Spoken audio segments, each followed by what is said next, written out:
Hello दोस्तों, agriculture coaching Bareilly में आपका स्वागत है। सोयल साइंस की वीडियो लेकर आए हैं आप लोगों के लिए। वीडियो अच्छी लगे तो लाइक करें, शेयर करें, सब्सक्राइब करें चैनल को। अपने दोस्तों को शेयर करना ना भूलें।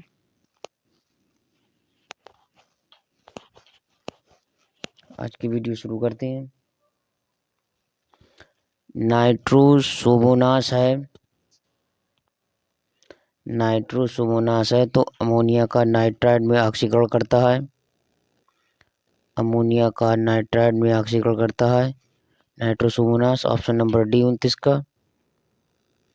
धान का खैरा रोग निम्न में से कौन से तत्व की कमी से होता है? धान का खैरा रोग निम्न में से कौन से तत्व की कमी से होता है? तो ये आपको होता है जस्ते की कमी से। Option number C. मटर की मूल ग्रंथियों में राइजोबियम की कौन सी प्रजाति उपस्थित होती है? मटर की मूल ग्रंथियों में राइजोबियम की कौन सी प्रजाति उपस्थित होती है? तो ये होती है आपकी rhizobium leguminosarum. Option number C. जो मटर की मूल ग्रंथियों में जो राइजोबियम होता है वो आपका राइजोबियम लेग्यूमिनेसेरम होता है। माइकोराइजा उच्च कोटि पादपों की जड़ी में निम्न सूक्ष्म जीवाणु के सहजीवन से बनते हैं।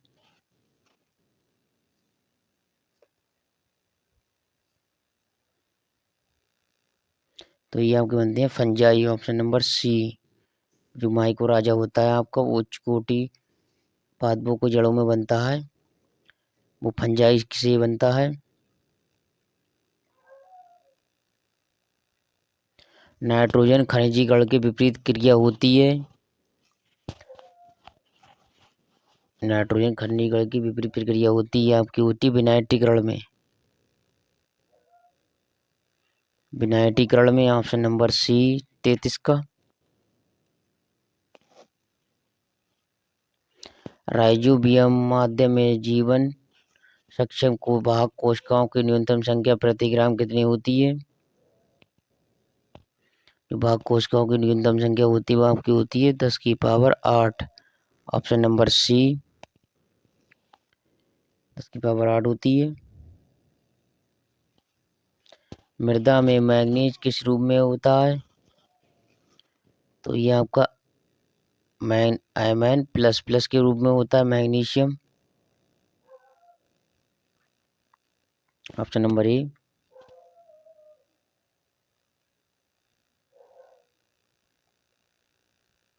मोनोहाइड्रेट जिंक सल्फेट में जिंक की मात्रा कितनी प्रतिशत होती है? मोनोहाइड्रेट जिंक जो आपकी होती है उसमें कितनी प्रतिशत मात्रा होती है जिंक की? तो ये आपकी होती है 33 से 35%। 33 से 35% होती है। मृदा में फास्फोरस की उपलब्धता के लिए सबसे उपयुक्त पीएच क्या होता रहता है?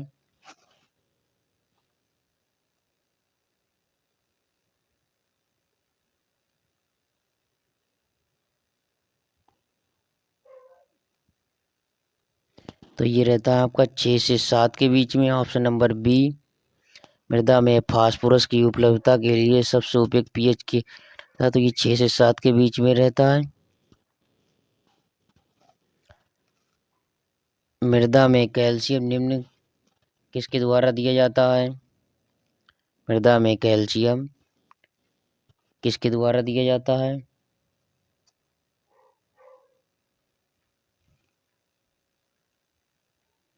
तो ये दिया जाता है जिप्सम और रॉक फॉस्फेट के द्वारा। तो ऑप्शन नंबर होगा आपका ए और बी दोनों।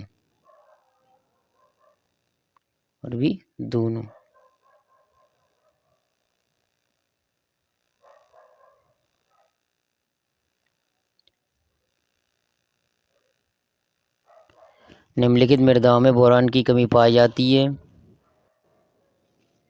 निम्नलिखित मृदाओं में बोरेन की कमी पाई जाती है। बोरान की कमी पाई जाती है। तो लैटेराइट मृदा में भी कमी पाई जाती है आपकी। लैटेराइट मृदा में भी, पोडजोल मृदाओं में, बलुई मिट्टी में भी। तो ऑप्शन होगा आपका डी, उपरोक्त सभी 39 का डी। जब रॉक फॉस्फेट की अभिक्रिया गंधक के अम्ल के साथ करवाई जाती है तब निम्न उत्पाद बनता है।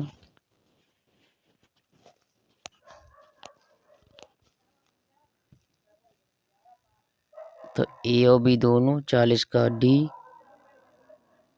फास्फोजिप्सम, फास्फोरिक अम्ल। इसका ऑप्शन होगा ए और बी दोनों।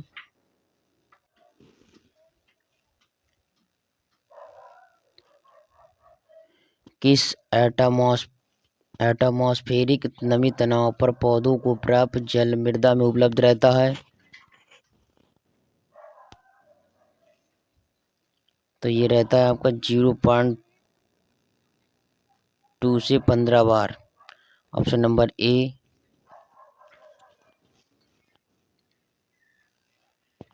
विभिन्न नमी स्तर पर किस भौतिक बल के प्रत्याक्षण को मृदा सुगढ़ता कहते हैं? नमी स्तर को किस भौतिक बल के प्रत्याक्षण को मृदा सुगढ़ता कहते हैं? तो ये संजन और आसंजन दोनों कहते हैं। ऑप्शन नंबर होगा सी 42 का। मरुस्थलीय मृदाओं के बनने का क्या कारण होता है?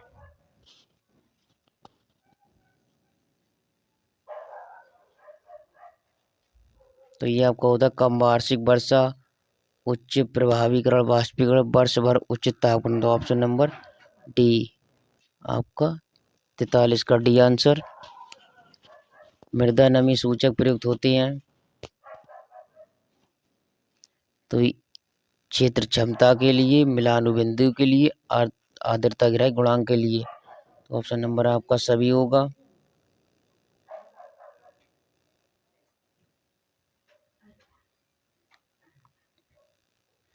इनमें से कौन सा लकड़ी सतही संस्तर है? कौन सा लकड़ी सतही संस्तर है? तो ये आपका ओकरिक, ऑप्शन डी। मृदा वर्गीकरण में कितनी इकाइयां हैं? तो मृदा वर्गीकरण की कितनी इकाइयां? तो मृदा वर्गीकरण की टोटल 6 इकाइयां हैं।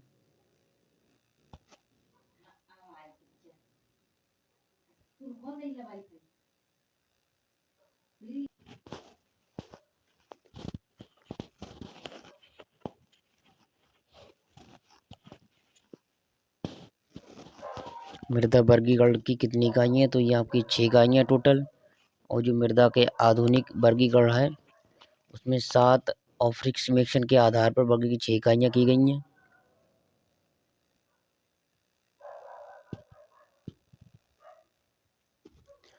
सोलम के नीचे किस शस्त्र में अस्फिंडित पदार्थ होता है?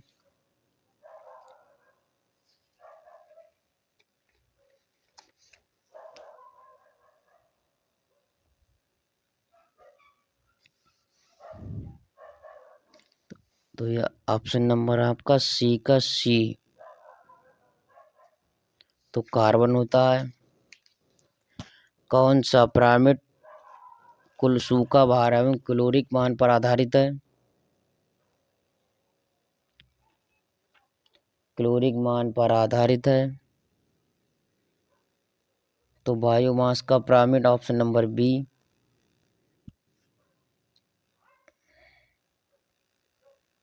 मृदा प्रदूषण परिणाम है। मृदा प्रदूषण परिणाम है। ऑप्शन नंबर सी 49 का। शाकनाशियों, कीटनाशकों एवं उर्वरकों अंधाधुंध प्रयोग का।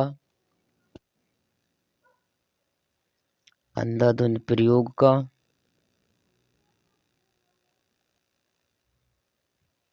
ऑप्शन नंबर सी होगा इसका।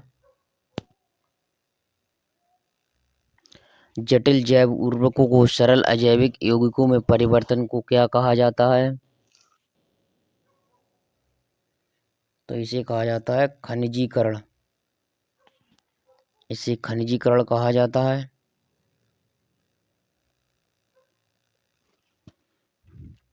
मृदा परिस्थिति में साइनोबैक्टीरिया के वितरण को सीमित करती है।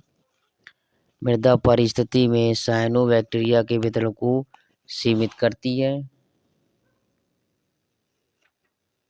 प्रकाश की उपलब्धता साइनोबैक्टीरिया के वितरण को सीमित करती है। जीनस बैसिलस का कौन सा अभिलक्षण उसे पट्टी से जीवित रहने की क्षमता प्रदान करता है? जीनस बैसिलस का कौन सा अभिलक्षण मिट्टी से जीवित रहने की लक्षण प्रदान करता है?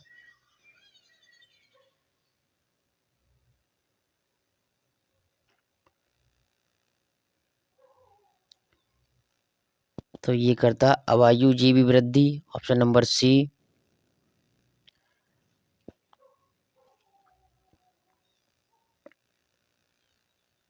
मिट्टी में बहुत अधिक संख्या में पाए जाने वाले सूक्ष्म जीव हैं। मिट्टी में बहुत अधिक संख्या में पाए जाने वाले सूक्ष्म जीव हैं। तो ये आपका जीवाणु, ऑप्शन नंबर बी 53 का। किस जीव समूह को अम्लीय मिट्टी के लिए पसंद किया जाएगा? किस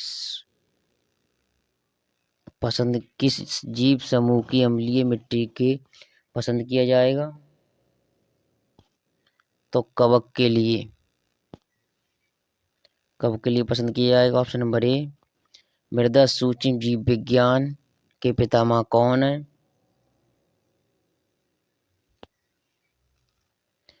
तो ये होंगे विनोग्रेडस्की, ऑप्शन नंबर बी 55 का बी ऑप्शन। मृदा सूक्ष्म जीव विज्ञान के पितामह हैं तो विनोग्रेडस्की।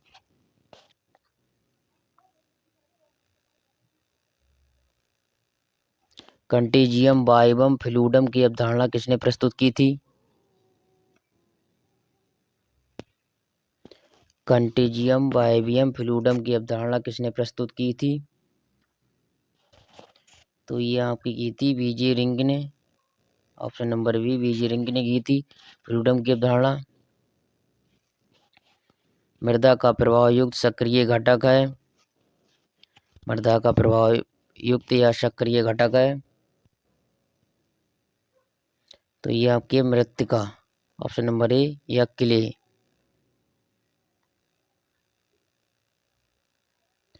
असंतृप्त जल का मृदा की विभिन्न श्रेणियों में प्रवाह निम्न से किसमें होता है?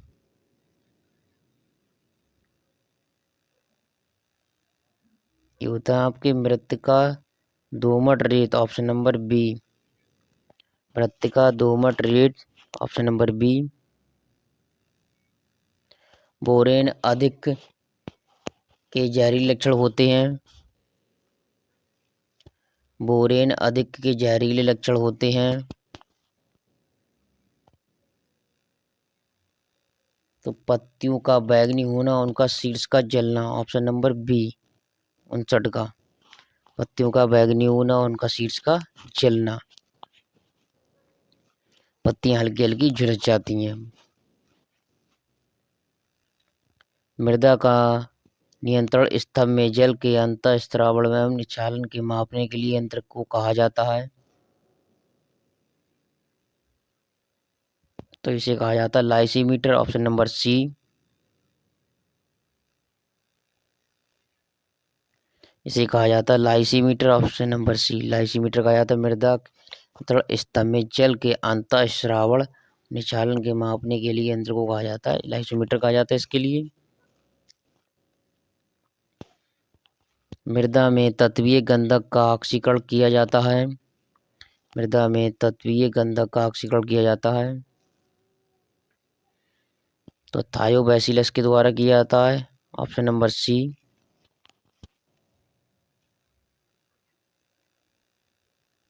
आणविक नाइट्रोजन के अमोनिया में परिवर्तन के लिए जिम्मेदार एंजाइम कौन सा है? नाइट्रोजनेज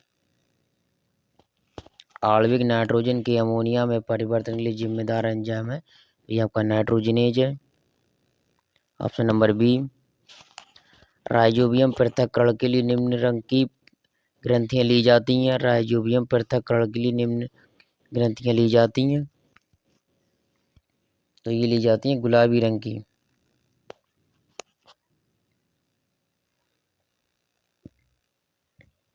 नील हरित शैवाल का विशिष्ट रंजक है। नील हरित शैवाल का विशिष्ट रंजक है तो ये आपका क्लोरोफिल है।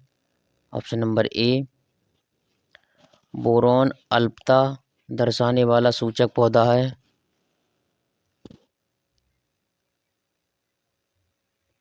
बोरेन अल्पता दर्शाने वाला सूचक पौधा है तो ये आपका है सूरजमुखी।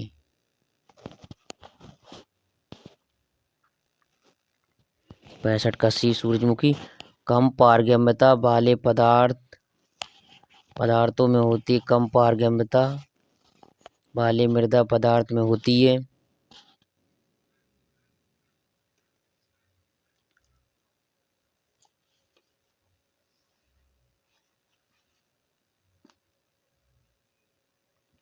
तो ये आपका अधिक क्ले, कम रंध्रावकाश,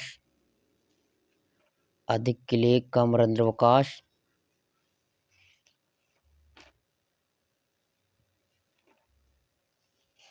अधिक क्ले, कम रंध्र, खराब मृदा संरचना, खराब मृदा संरचना इसका तीसरा ऑप्शन है। तो ये होंगे तीनों ऑप्शन। उपरोक्त सभी वाला ऑप्शन लगेगा इसमें। कम पारगम्यता वाले मृदा पदार्थों में होती है तो अधिक क्ले, कम रंध्रावकाश, खराब मृदा संरचना ऑप्शन इसमें सभी होंगे। आज के लिए इतना ही। वीडियो अच्छी लगी तो शेयर करें, सब्सक्राइब करें, अपने दोस्तों को शेयर करना ना भूलें। धन्यवाद।